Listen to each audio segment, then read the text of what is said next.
All right, welcome back to the show. Today we're going to kick things off. I wanted to do kind of a three-part episode series that's leading up to my upcoming workshop. It's going to be next week.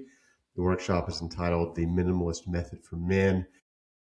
It is designed specifically for busy men and fathers over 40 who want to lose fat, rebuild muscle, restore their energy, really just have a sustainable system that fits into real life, which so many of us at this point of life do.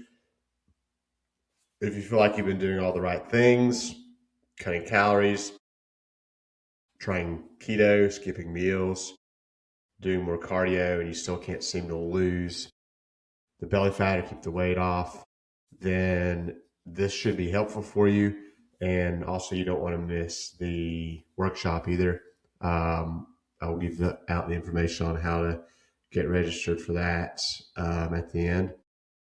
But over the next three episodes, I'm going to walk you through three of the most important principles that I teach inside of my coaching system. Today's episode is all about building the foundation because without this step, nothing else really matters. Nothing else is really going to work the way we want it to. And this is the step that most guys skip. And I call it the Metabolic Primer. So if you don't understand this concept, every fat loss attempt you make will feel harder than it needs to when we skip this step. Most guys over 40 feel like their metabolism is broken. By the time most of them get to me, they believe my metabolism is shot. It's crashed since I hit 35 or since I hit 40. They tell me I've barely eaten a thing. I skip breakfast. I only eat one or two meals a day. I work out hard, but I still can't lose the weight. Sound familiar? And in many cases, they're telling the truth. But here's the problem. This issue, it usually isn't that they're eating too much, at least on a regular basis. Now, let me be clear about one thing before I go on. If you have gained body fat over the course of time, then you have absolutely been in a calorie surplus at some point in time. That weight's not accumulating out of nothing. What I'm talking about here is the tendency to undereat for long periods of time. We do end up making that up typically, which is one of the pitfalls of undereating. A good example is guys who keep it really strict during the week.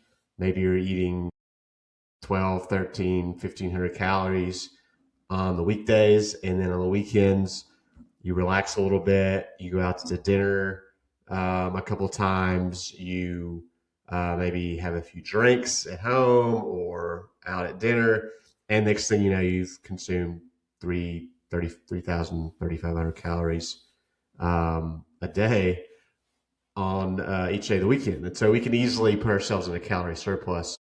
That's one example of how we can do that. So I don't want to create more confusion and have you leaving here thinking, well, I'm under eating all the time. That's why I'm getting fatter. Because that's not exactly what the mechanism is.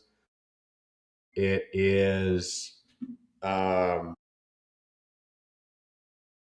eating and having a more of a dormant metabolism is the precursor to what leads people to overeating on the back end.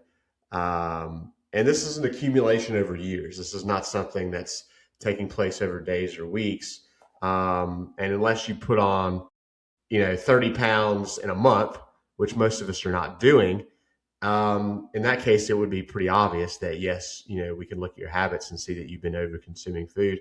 But when it's more of a slow burn and we feel like we're doing, quote unquote, the right things most of the time, it can be easy to look at the situation and be confused and not understand why you've been gaining weight when you feel like that you've been doing all the right things for a while. So I'm going to explain to you why that is. So getting back on track here, the issue is not necessarily that you're eating too much. It's that you've spent years doing the exact opposite of what your body needs. So skipping meals, under-eating protein, living on caffeine, restricting all week, overeating on the weekends, like we mentioned, we repeat the cycle over and over. Over time, this creates a body that is chronically stressed, undernourished, poorly recovered, not broken, just poorly managed.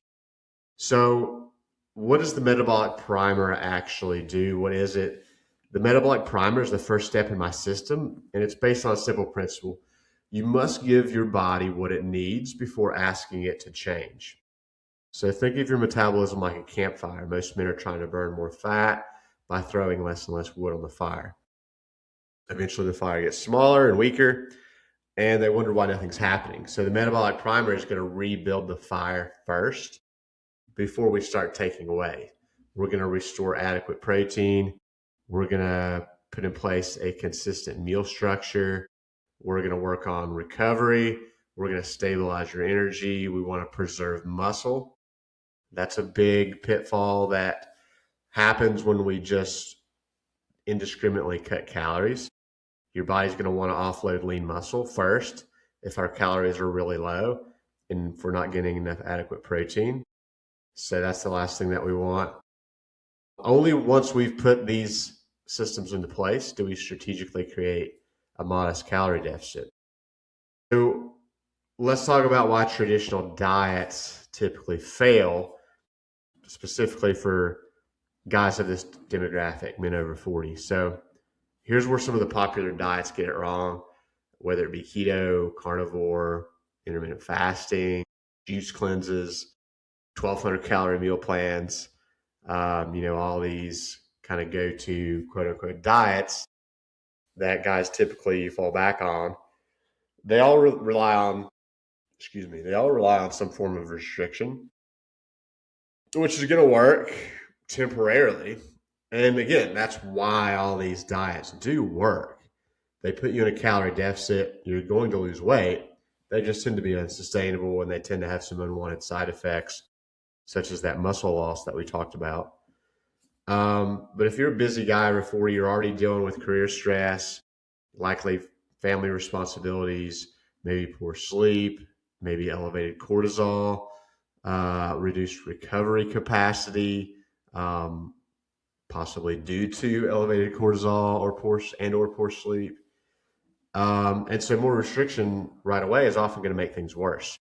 So that can result in low energy, brain fog, poor workouts, increased cravings, muscle loss, and just a series of plateaus that has you questioning everything that you're doing. Because muscle is your metabolic engine, losing that is only going to make fat loss harder on top of things. So this is why muscle matters so much, especially after 40. After age 30, we naturally begin to lose some muscle mass. This process can accelerate if protein is inadequate, strength training is inconsistent, calories are too low, stress is high. And the reason this matters is because having lean muscle in our body is going to help us burn more calories at rest. It's going to help us improve our insulin sensitivity. It's going to support hormone health. It's going to protect our joints. It's going to maintain strength and function, keep our metabolism robust. So if your fat loss plan causes you to lose muscle, then we're moving in the wrong direction. So the metabolic primer steps in here. We have 3 core steps. Number 1 is going to be the protein floor. And I cover this in great detail in my upcoming workshop. So if you find this topic helpful and interesting, you definitely want to get registered for that. It's this coming Tuesday, May 19th at 7 p.m. Eastern. We want to establish a minimum daily protein target. So a good rule of thumb for this is between 0.8 to 1 gram per pound of body weight. So for example, a 200-pound man, that's roughly 160 to 200 grams of protein per day. This becomes your nutritional foundation. Now, the caveat here, and this is where we start with a lot of my incoming clients. Well, let's say you track your food for a week and you are like, I'm at 80 grams of protein a day. I don't expect anyone to go from 80 to 160 grams overnight. I would increase that slowly, maybe try to get an extra 30 grams a day over the course of the first week so that you're hitting closer to 100, 110. Then this week 2, we increase that by another 25 to 30 grams. and don't move on until you can hit that consistently, and then keep going until you get closer to those targets. So we can increase incrementally. Another mistake guys make is they think of, well, if I'm not hitting this number, then everything I'm doing is a waste of time. Not the case. Any increase that you can obtain upon what you're doing now, just like with strength training. If you're strength training once a week and you feel like you should be doing 5 days a week, that doesn't mean 2 days a week is a waste of time. That's an improvement over what you're already doing. So a shift in that mindset goes a long way. So we set your nutritional foundation with protein. That's going to help us preserve lean muscle. It's going to help us support recovery, reduces hunger, improves satiety, stabilizes blood sugar, supports metabolic health. Most of the men that come into my ecosystem, they're getting half of what they need or less. So we want to start building that up. Number two, this is very important as well. We're going to go with, we're going to start putting together what we call anchor meals.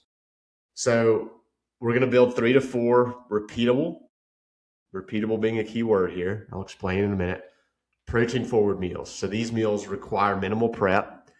They include foods that you enjoy. None of this does us any good if you're choking down food and after 2 weeks you can't stomach to look at it anymore. They're easy to track and fits into your busy schedule. So i.e., you're able to shop for and prepare these meals relatively easily with little to no decision fatigue. You can do this on repeat week after week. You're not eating the same thing every day because we've got an arsenal of these, like I said, 3 to 4 meals, and we can tweak these, maybe once a month. Maybe we have a toolbox of 3 to 4 meals that we work through for 3, 4, 6 weeks, whatever the case may be. And then we put together a new set of 3 or 4 meals. And they shouldn't be dramatically different, but just mix and match some ingredients, maybe change up some seasonings, maybe try a different cooking technique. But we don't need drastic changes here. This is what throws us off track, is thinking that we need to overhaul everything when a tweak here and there goes a long way. So examples of this, eggs and egg whites with toast and fruit, Greek yogurt with berries, protein powder. You can put that in a shake, mix it in with your Greek yogurt. That makes a great breakfast or a great snack. It's high protein. Those are good examples of what might be more of a traditional breakfast. Chicken, rice, vegetables, lean beef, potatoes, salad. These are your default meals when life gets chaotic. One of the things that we like to do in my house, we do a lot of like Tex-Mex bowls or burrito bowls, whatever you want to call it. But we use a lot of ground meats. So maybe ground beef, ground turkey, ground chicken, season that with some taco spice, throw it in a bowl with some rice, some peppers, onions, beans, corn, salsa, whatever have you. And you've got a nice bowl that you can mix and match different ingredients out of that. That's easy to prepare. You can prepare everything in bulk. You can cross-utilize those ingredients into a lot of different things. And it's pretty darn tasty too. And it reheats well. So that checks all the boxes. Step 3, we want to start to develop a fuel first mindset. So this involves sort of changing your relationship with food. Instead of seeing food as something that we need to fear, something that we need to restrict, something that we need to earn, let's start viewing it as fuel, as recovery, as performance support, a tool for your body composition. This mindset shift is often the breakthrough that men have been missing for years. So what happens when we get through this step? What happens when we have primed our metabolism? For starters, your body finally has adequate nutrition and structure. Several things start to happen. You're going to start to feel more energized. You're going to recover better. You're going to sleep more deeply. We're going to be able to build muscle more reliably, reduce cravings, think more clearly, perform better in workouts, lose fat more effectively. And perhaps most importantly, this process, it stops feeling miserable.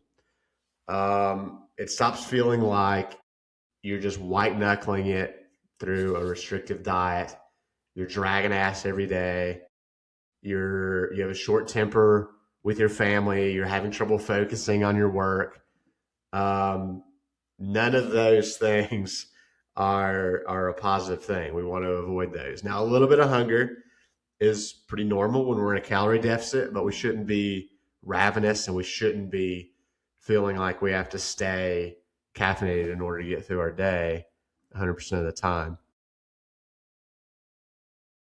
So, to kind of wrap up here, the first part of this series, I wanted to touch on a little bit about my personal story and how this very principle, in fact, changed my own life, and which is why this has kind of evolved into the program that I teach now. I was a chef. I worked 80 plus hours a week. I lived on caffeine. I skipped meals. I didn't think I had time to eat. I thought it was going to cut into my productivity. I was already working tons of hours, obviously. And so I would just push through each day. I drank way too much alcohol, and my health in general was just on the back burner. So um, I was not in good shape. I was underfueled. I was overstressed. I was stuck. And what looking back on it now, I would say is a comfortable numbness. Um, I mean, I knew I was tired. I knew I was working a lot. It didn't really hit me how bad things were until I would take some time off. Maybe I would have a weekend. Maybe I would have a vacation or something like that where I didn't have to go to work and my body would completely shut down when I didn't have the stress and the adrenaline flowing of the job. When I sort of tried to relax, my hormones were obviously a mess. And I had nothing left for anyone else in my life. And that's when it kind of started to hit me that this way of living is not sustainable. I wasn't overweight. In fact, I was probably underweight because I wasn't eating nearly as much as I needed to be.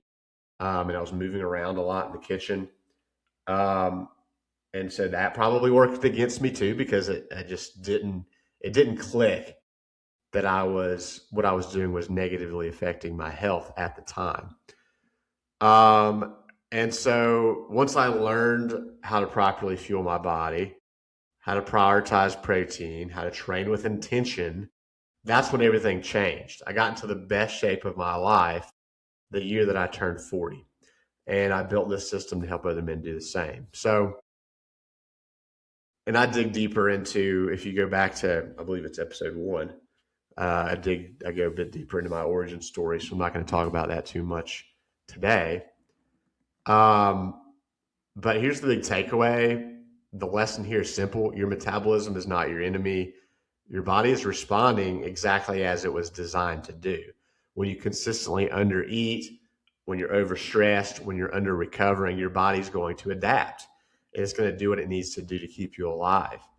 And in a lot of cases, that is going to mean storing body fat for survival whenever the additional calories do become available. So, like I mentioned in the beginning, we're not storing body fat in a calorie deficit. When we're under eating for a week, for 2 weeks, for 3 weeks, and then we have one binge session or we have one night out on the town where we go eat a whole pizza and have 6 beers and consume 4,000 calories, your body is much more likely to store the excess calories as fat when you've been chronically under eating, because your metabolism doesn't know when the next meal is coming from, wants to make sure that you have that energy stored away um, for the next famine. So the solution here is not more punishment. The solution is a better strategy, which we just went over.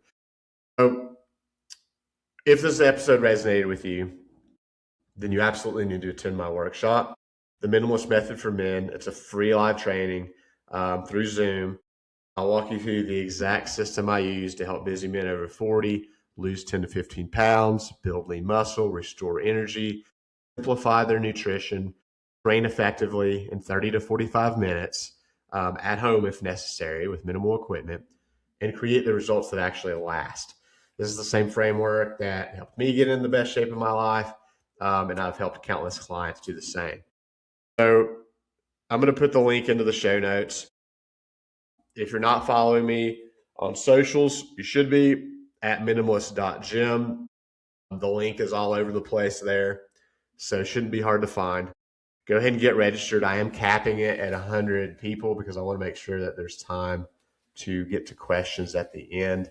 It is about, last time I checked, about half full right now. So don't wait. Go ahead and get registered as soon as you can. Like I said, it's totally free. There's some additional resources that I'm going to be offering for people who show up live. So next episode, I'm going to cover key number 2. So be on the lookout for that. It's going to be the 30-minute muscle method. We're going to learn why you do not need to spend hours in the gym to build muscle and transform your body. Thanks for listening, and we'll talk soon.